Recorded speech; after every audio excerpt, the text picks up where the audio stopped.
Welcome to the Gordon Asset Management Podcast. Simply flooded the system with money.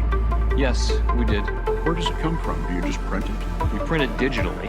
When you give people money that don't need it, they feel like they're playing with the house's money. So it actually does resemble a casino. Give me some of that. Give me some of that money. I want some of that money. Now, on to the show. So, Glenn, obviously the stock market has been very volatile lately. The Fed has raised rates this week by 50 basis points, which was in line with expectations. Also, the news today, on May 6th, is that the Bureau of Labor Statistics, BLS, announced unemployment at 3.6%, which is historically pretty low. What are your thoughts on all this volatility and what's going on in the markets right now?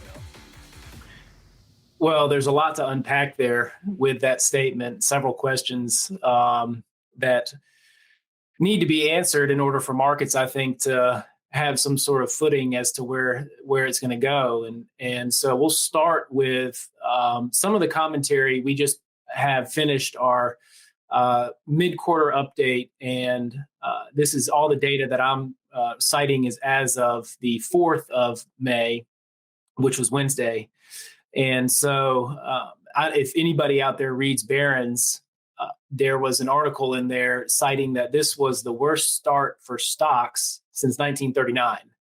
And so we kind of have an idea of what time period was going on then. That was the Great Depression. And also bonds in tandem, this has also been the worst start for bonds, I believe, since the 70s. And so there really hasn't been anywhere to hide out in stocks during all of this market volatility.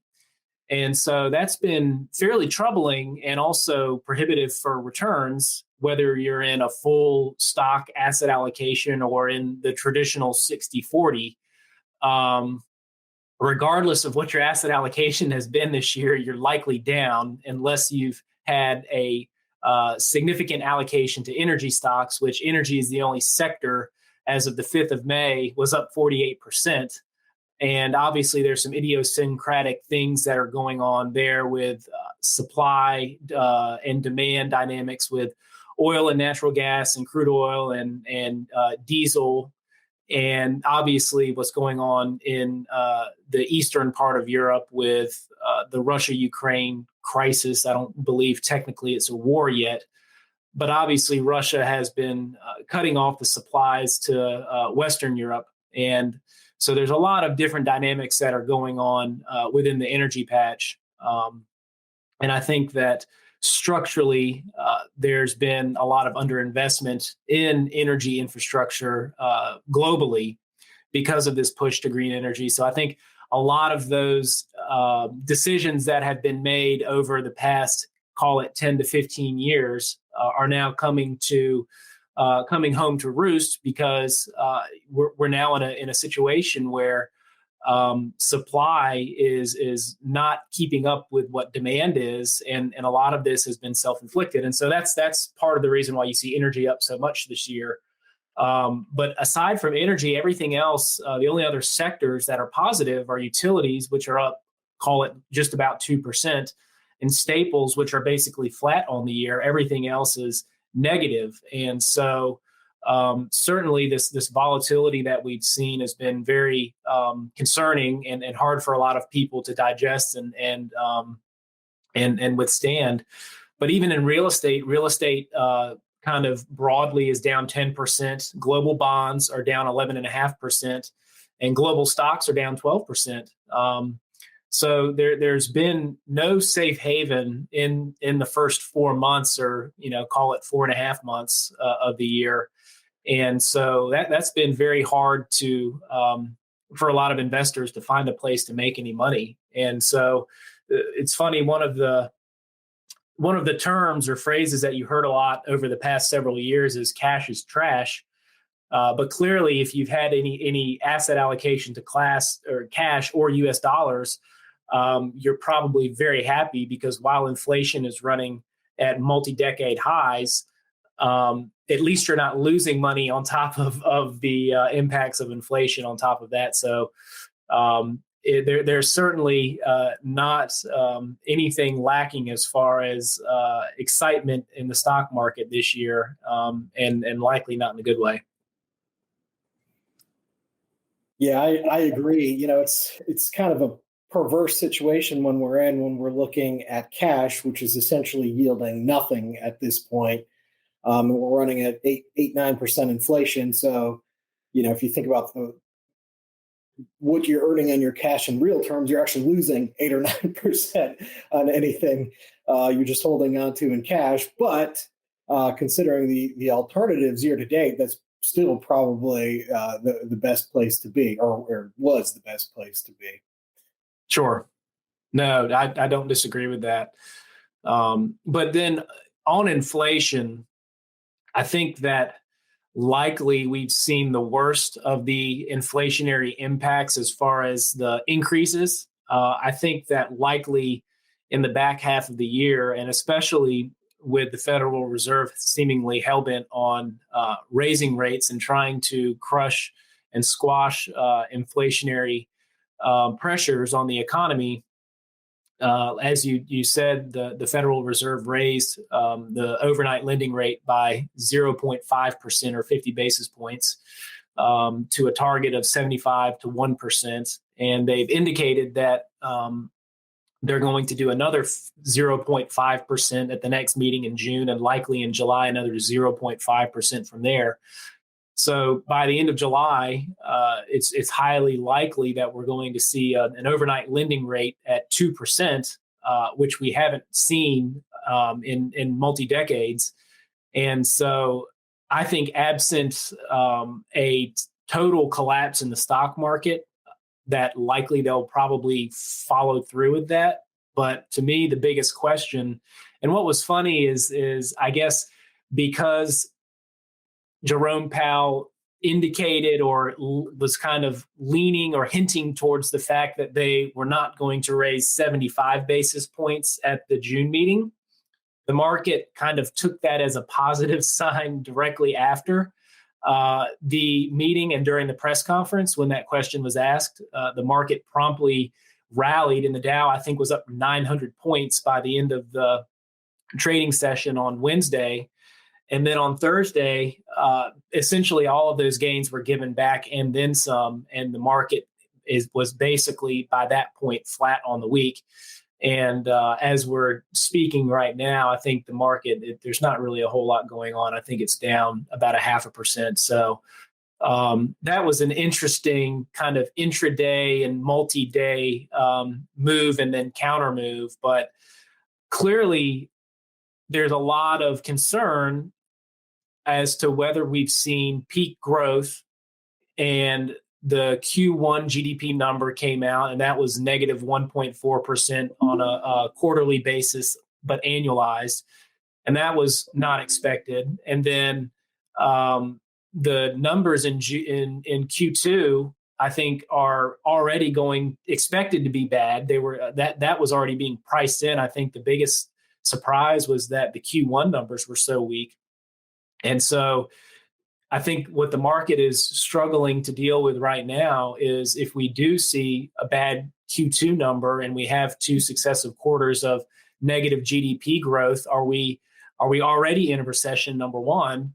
And number two, if we have seen peak inflation and we do start to see those inflationary impacts roll over, which that's a big question mark as well, and the Fed is going to continue to be raising rates into that, is this going to be, really killing and dampening economic growth to combat inflation? And if that's the case, and they are going to continually raise rates at such a significant pace, the markets are not going to like that. And I think that at least stocks are starting to sniff that out. What's interesting is that bonds have been persistently high, and yields are at multi-year highs that we haven't seen since 2017, 2018.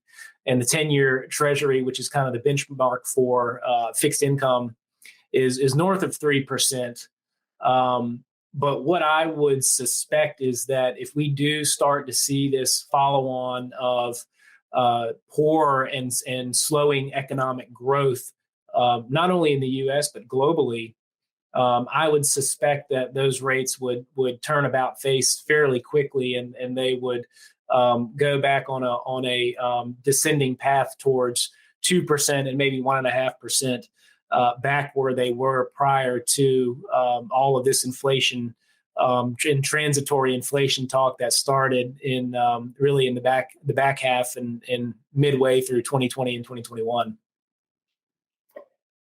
Yeah, and speaking of the Fed, I think it's important to reiterate what the Fed's mandate actually is, right? And then that's really two things. One, it's sustain maximum sustainable employment, and two, price stability.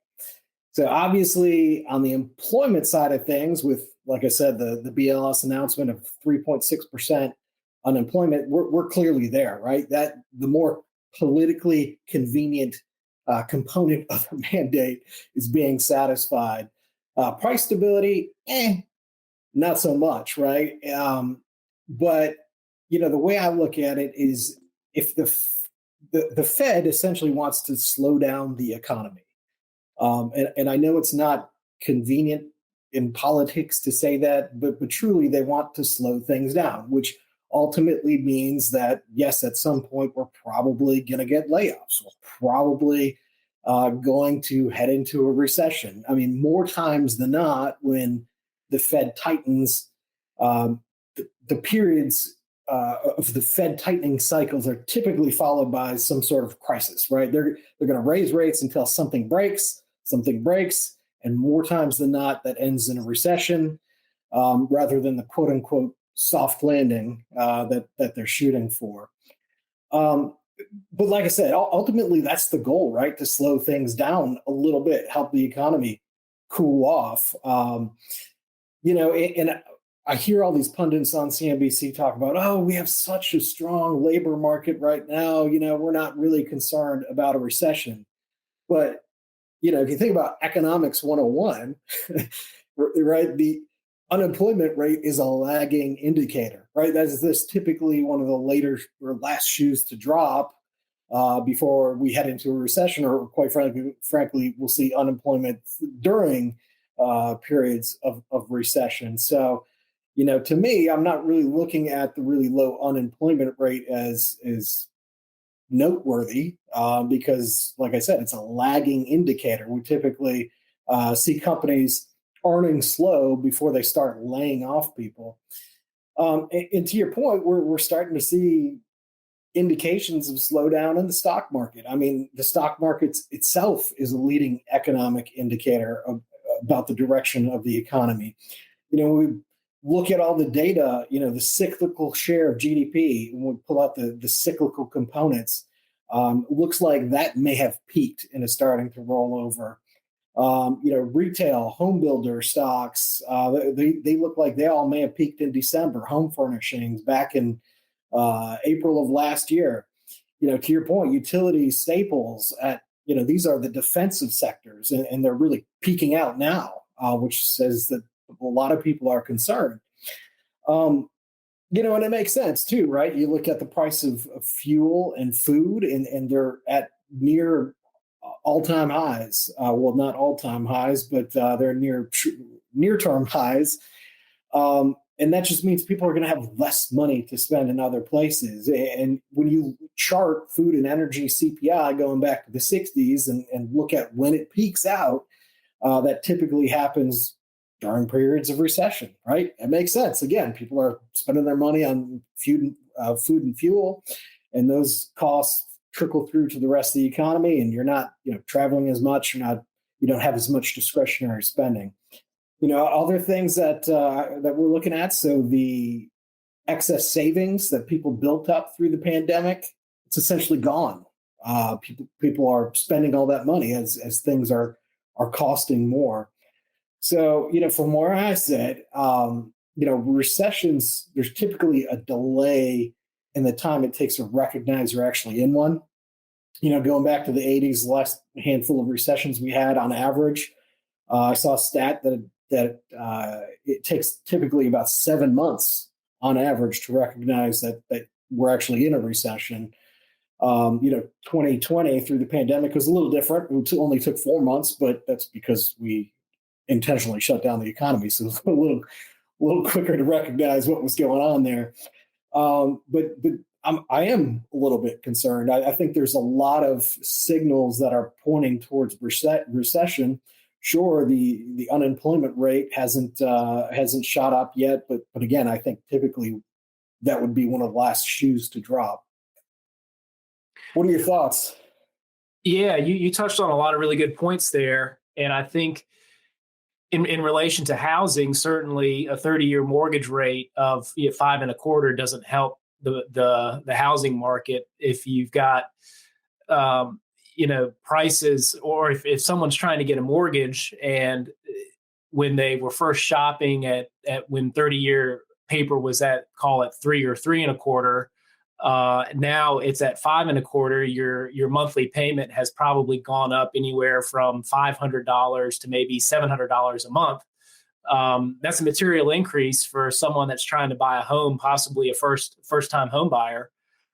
So certainly that's going to either you make the decision to buy the house and eat the additional monthly payment because of the increase in interest rates, or like you said, you've got to start making decisions for your personal budget elsewhere. So you stop going out to eat as much. You stop, going out and shopping and buying discretionary items.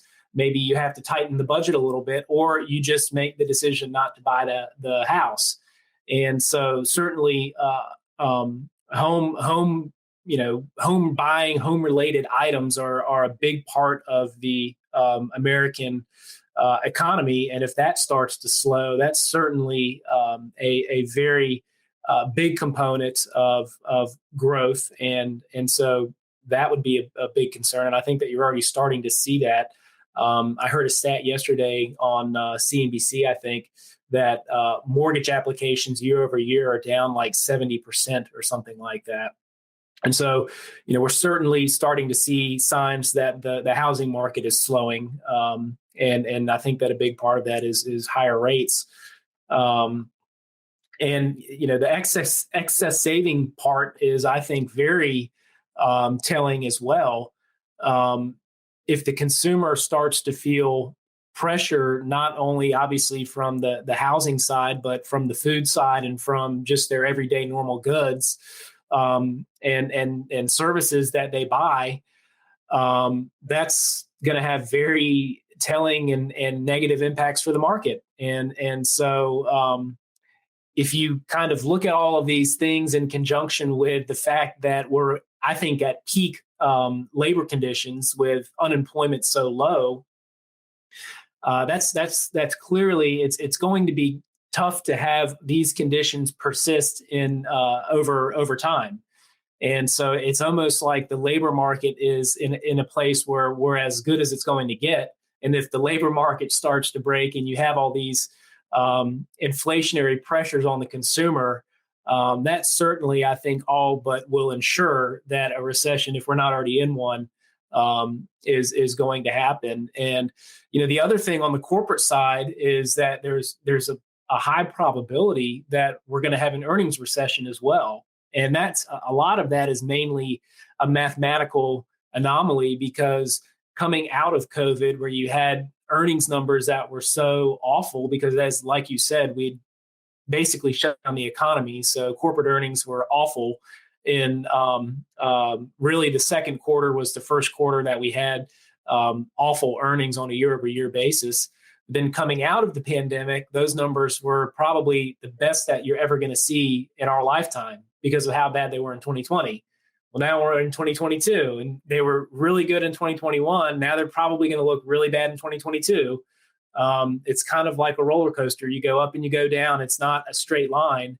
And so if you have an earnings recession, you're probably going to see the first thing that companies are going to try and do to shore up their balance sheets is probably cut some excess employment that they staffed up during the other side of the pandemic in 2021. And you've already seen that Robinhood, the CEO came out on a blog and basically admitted that they overstaffed in 2021. They created a lot of jobs that had duplicate and redundancies. And they basically said, we're going to cut 10% of our workforce because A, we don't need all of these people, but B, our earnings are not what they need to be. And so I think that's going to be kind of a common theme when the Q2 earnings commentary and reports start coming out. I think that really taking a hard look at their staffing and employment is going to be a consistent narrative. And so there's just a lot of things economically that are not lining up very well for the back half of the year and economic conditions. So certainly, I think we're in a very precarious situation right now, and I certainly don't envy the job that the Fed has to do because likely, as you said, they're going to break something, and it's not going to be very enjoyable. And so it's very difficult right now for sure. Yeah, totally agree. And, there's also the geopolitical wild card, right? Usually wars are pretty good for the stock market. Why? Because governments tend to buy weapons, put people to work in the armed services, etc. So, who knows? We look back at history. When bad things happen economically, countries tend to go to war, right? If everybody's fat and happy and making a lot of money, people tend to get along a little bit better than if everybody's hurting. And I look at Europe and just the massive energy costs there. I can't imagine investing in Europe right now. It seems like that would be a really tough value proposition. Europe was already cheaply valued versus the U.S. Going into this whole Ukraine situation. But gosh, I'm just worried about the prospects for those people when energy expenses are spiking, and obviously that'll filter through to the rest of the economy as well. So who knows where that'll end up? It's pretty much impossible to guess at where things will go geopolitically, but clearly there's a lot going on. China, their COVID shutdowns and essentially partnering with Russia on certain things economically. There's just so much to unpack there. It's a very concerning and highly volatile time that we could probably spend another couple hours on just that alone. But there's always the risk of something like that coming out of left field that we're not even anticipating. Right. Yeah. And that's the hardest part, I think, of doing what we do is trying to handicap anything like that. And I tend to lean not towards making any significant investment decisions based on something that's totally unknown and that you can't control. What you can look at is you can look at the economic data, like you said, and when you look at the economic data in Europe, it certainly is not good at all, and arguably worse than the U.S. And when you have big major countries in the European Union, like Germany, which looks like they are headed into recession too, and they're the big industrial and manufacturing powerhouse of the European Union. You can extrapolate from that likely the rest of the European Union data is not going to be very good, and so probably that whole area will be in recession, if not already. And so if you can't tell, there's a lot of talk about recession, and so it almost seems like globally we're just going to have this period where economic growth is very, very subpar, very, very sluggish, and things are going to be a lot more difficult, especially given the fact that you have these elevated price levels, and you have all these different dynamics of food supply shortage and energy problems with sourcing reliable energy for different areas of the world, and so it just is. It's a very interesting, I think, and unique time that most people in the investing world have never had to deal with, especially given the fact that the last time we had an energy crisis was in the 70s, and most people that were running money in the 70s are either in the twilight of their careers or have already they're not on this earth anymore. And so there's just you can try and use history as a guide, but really having the experience of navigating a period like that, most people don't. And so it's very, it'll be a very interesting time period to see how things end up on the other side of all this, which, things will work themselves out and there will be the other side. But it's just working through this period, I think, is going to be a little bit uncomfortable and prickly for money managers and for a lot of people on a personal basis. So, Glenn, like you said, we here at the farm can only make decisions on things that we know and understand, right? And so what does that mean in terms of investment positioning, sectors that you think there's some opportunity or areas where you think investors should look for a respite? Well, I think number one, cash is certainly, I think, going to be an interesting piece of the portfolio to allocate to. And for so long, people and experts, when I say people, experts in the market have said that cash is not a good long-term asset allocation. And I tend to agree with that because, yes, markets in the long run do go up, or they tend to go up. But I think given times like this, where there's just so much economic uncertainty and there is a lot of different dynamics that are going on, cash actually, I think, will be an interesting and attractive piece of the portfolio to have. And so that's number one. I think that a lot of the safety or perceived safe haven asset classes, gold is going to be, I think, a good place to have money over the next, call it 12 to 18 months.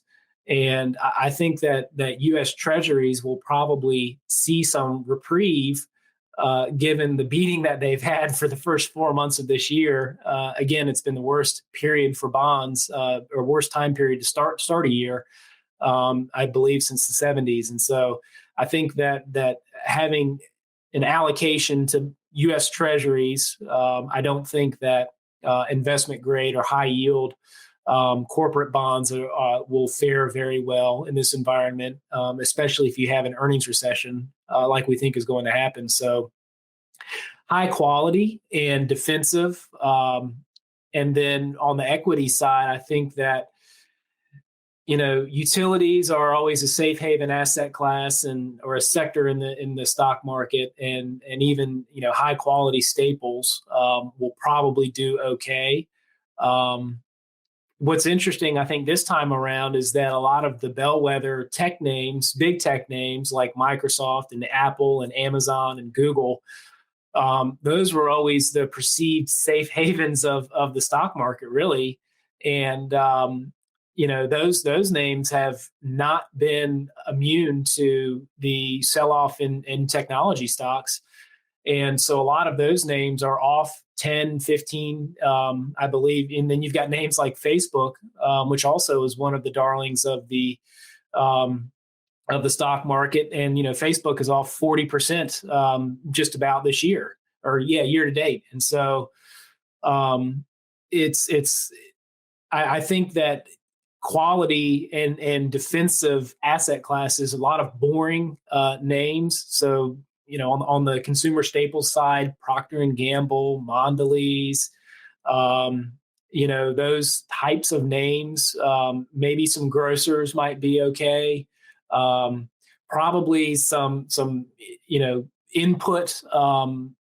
So like you look at a Pilgrim's or You look at, some of like the poultry makers or some of the, Smithfield, like names like that would probably be okay to own just because, people have to eat food. And so, names like that are a little bit lower in volatility are going to be good to own. But I think that cash, probably having a healthy slug in cash, that almost serves as a call option to be able to buy stocks at a much lower price if we do continue to see downward pressure in the stock market.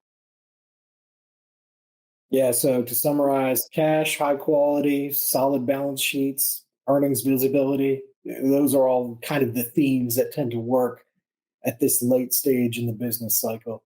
Yeah, yeah. All of those names, all of those themes and factors, I think are going to be good to own. And then I think what people really need to be also thinking about is when we're on the other side of this, there's going to be a point where you want to step in and start buying, names that you want to own that are on sale. And so it's it's really funny when you just kind of think back, a year ago from now or from this point, where you still had all of this mania and euphoria in a lot of the story stocks, and Kathy Wood being the poster child for owning those story stocks. And you had these technology companies that were trading at 30 to 50 to times, not their earnings, because they didn't have earnings. They were trading at 30 to 50 times sales. And that's just, that to me is just, it's crazy. But there was this total fear of missing out. There was this behavioral mindset that you had to own these names at any cost because they were just going to go up. They weren't going to go down. And anybody that had any investing discipline to them, realized that it was just crazy that you had these stocks that were trading at these valuations on sales. And unfortunately, I think for a lot of novice investors that were plowing into these names, they've had to learn the hard way that the stock market doesn't always go up, and you don't need to own companies at any valuation or any price. And a lot of these names have come down 60, 70, 80% from where they were trading at a year ago. And Kathy Wood, her ARKK ETF, which was the Innovator Best Ideas ETF that their company runs, I know on a year-to-date basis is down almost 50%, but I think if you look back a year, it's down 65 or 70%. So essentially all of the gains over the past, call it 3 years that she enjoyed, where she was crowned the next great investor of our time, those are basically all gone. And her fund is now trading back at levels at 2019, 2020 levels. So maybe that tells you that all of the money that was plowed into the market via quantitative easing and then all of the fiscal stimulus, maybe that really wasn't sustainable long term for stocks. I don't know. Yeah, and I am the eternal optimist, right? I have faith in our economy. I have faith in the people here in the United States. Historically, being a free country, we've bred some of the brightest minds out there, and we really have pushed the envelope on technology and really development of the species, right? And so I think long term, I'm still optimistic that there will be great opportunities in the growth and technology areas, but it's now's probably not a great time to be as optimistic on some of those ideas, but at some point there will be a time when it makes sense to get back into some of those names. But when that is, I don't know. Warren Buffett said the time to buy is when there's blood in the streets, and with many of these stocks down 60, 70%. We're starting to see some blood. Could we see more blood? Absolutely. Could we see some companies just get totally washed out that were vapor companies? No real earnings, no real prospects for earnings. Yes. But as we get more clarity there, I think there may be a potential to rebalance back in and take advantage of some of these discount prices. Yeah, I totally agree. And I think that if some of these questions economically can be flushed out, that'll be the time when you want to start looking at some of the names and maybe start dollar cost averaging in, not just doing a lump sum buy and putting all of your capital to work, because it's very difficult to try and time the bottom. But I think there will be a time, like you said, where you want to start stepping in and adding some money to these names. Definitely agree. Well, Glenn, it was good catching up on a Friday. Any big plans for the weekend? Likewise, no, just catching up on some reading and doing pampering my wife on Mother's Day. Nice. Well, so to all the moms out there, happy Mother's Day, and hope you get to enjoy yourself. Agreed. Happy Mother's Day, everybody. And if anybody does have any questions, please do not hesitate to reach out to us. Again, our website's wealthqb.com. If you go there, you can schedule a meeting with us, shoot us an email, give us a call. So thanks a lot, folks. Have a great weekend. Appreciate it. My raps are raw. I dribble like a basketball. Slobber on myself. Thanks for listening. If you enjoyed the show, be sure to click subscribe. Gordon Asset Management, LLC is a registered investment advisor. For more information about our firm, please visit wealthqb.com.